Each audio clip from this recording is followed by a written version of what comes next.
നിങ്ങളുടെ ഇഷ്ട പരമ്പരകൾ എക്സ്ക്ലൂസീവായി സൺ നെക്സ്റ്റ് ആപ്പിലൂടെ തികച്ചും ഫ്രീ ആയി ഇപ്പോഴേ ആപ്പ് ഡൗൺലോഡ് ചെയ്യൂ.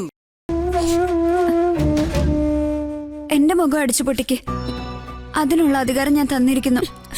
അടിക്ക് അടിക്ക്. എന്നോടുള്ള പിണക്കം തീരട്ടെ.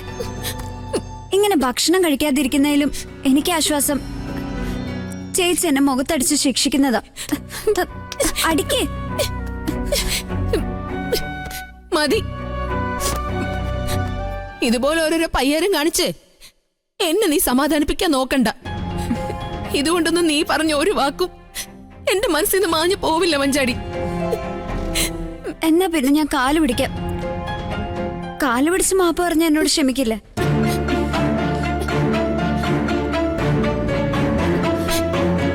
Sorry sorry sorry sorry. എന്താ മഞ്ചാടി നീ കാണിക്കുന്നേ? വാക്കുകളോട് മുറിവേൽപ്പിച്ചത് പോരാഞ്ഞിട്ടാണോ ഇങ്ങനെയൊക്കെ കാണിക്കുന്നത്? ഞാൻ പിന്നെ എന്താ വേണ്ട? എന്നോടൊന്ന് ക്ഷമിക്കാൻ.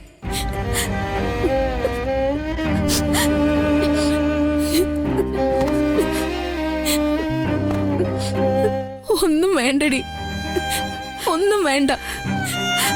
നീ അറിയാതെ പറഞ്ഞു പോയതാണെന്ന് പറഞ്ഞില്ലേ, അത് മതി ഈ വല്യച്ചിക്ക്.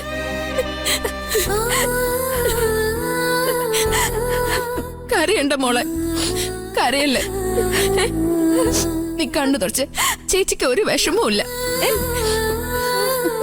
മതി, അതൊക്കെ നീ മറന്നുകള. ഇപ്പൊ ദേഷ്യം മാറിയില്ലേ? അതെ, ഇനി രണ്ടാൾക്കും വന്ന് ഊണ് കഴിക്കാലോ അല്ലേ?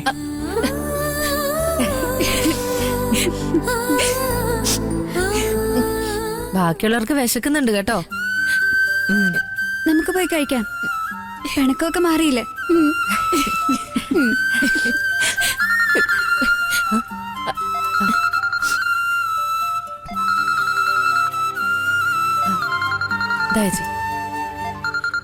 അച്ഛനാ വിളിക്കുന്നത്. ഹലോ അച്ഛ, പോയ കാര്യം എന്താ അച്ഛ? മഞ്ചാടി മോളുടെ എൻഗേജ്മെന്റ് തീരുമാനിച്ചു അമ്പിളി. ആണോ അച്ഛ? എപ്പോഴാ അച്ഛ? ഇന്ദുവിന്റെ കല്യാണത്തിന് മുമ്പാണോ? ഞാനും രഘുവും കൂടി അങ്ങോട്ട് വന്നോണ്ടിരിക്കുക. ബാക്കിയൊക്കെ അവിടെ വന്നിട്ട് വിശദമായിട്ട് നമുക്ക് സംസാരിക്കാം. ശരി അച്ഛ. ശരി ശരി മോളെ.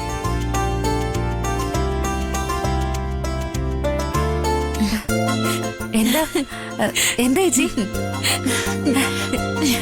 എന്താ ചേച്ചി, എന്താ ഫിക്സ് ചെയ്തേ? കല്യാണമാണോ എൻഗേജ്മെന്റ് ആണോ? അങ്ങനെ നിന്റെ കാര്യത്തിൽ ഒരു തീരുമാനമായി. അങ്ങനെ ഇന്ദുവിന്റെ കല്യാണത്തിന് മുമ്പ് ഗോകുലിന്റെ മഞ്ചാടിയുടെ എൻഗേജ്മെന്റ്. അത് നന്നായി. സന്തോഷായോ? എന്താ മഞ്ചാടി ഒരു സന്തോഷം ഇല്ലാത്ത? കല്യാണം ഫിക്സ് ചെയ്യാത്തോണ്ടാണോ? ചിരിക്കണേ വേണ്ട, ചിരിക്കണേ. എൻഗേജ്മെന്റ് കഴിഞ്ഞാ പിന്നെ എപ്പോ വേണേലും കല്യാണം നടത്താം മഞ്ചാടി. ഒന്ന് പോയേ ചേച്ചി. മഞ്ചാടി കാര്യത്തോടടുത്തപ്പോ അവളുടെ നാണം കണ്ടില്ലേ?